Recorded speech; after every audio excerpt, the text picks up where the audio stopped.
Hi guys! Kumusta? Welcome ulit sa channel ko. In this video, ituturo ko sa inyo kung paano gawin ang live wallpaper sa cellphone nyo gamit lang ang TikTok apps.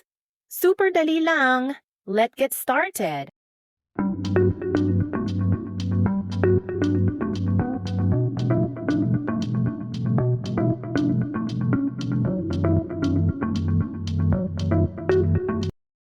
Una, open natin ang TikTok app.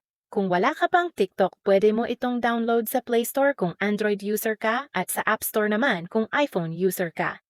Ngayon na-open na natin ang TikTok apps at click natin ang search at type ang wallpaper at lalabas ang mga live wallpaper. Pumili ka ng gusto mo. Click mo yung nagustuhan mong live wallpaper at click mo.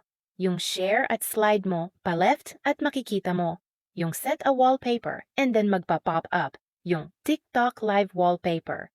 Install mo ito para maset mo yung live wallpaper mo sa phone. Pag lumabas yung preview, piliin mo kung home screen, lock screen, or both. Ganito nakakalalabasan niya mga mima at repa. Ang cute, diba? Napakaalilwalas, titigan, nakakagaan sa pakiramdam. Yung ganitong place na nasa wall ng phone mo, so yun na. Ganun lang kadali gumawa ng live wallpaper sa cellphone. Gamit ang TikTok apps. Kung nagustuhan mo ang video na ito, huwag kalimutang i-like, mag-subscribe at mag-comment kung may tanong ka. Thank you for watching.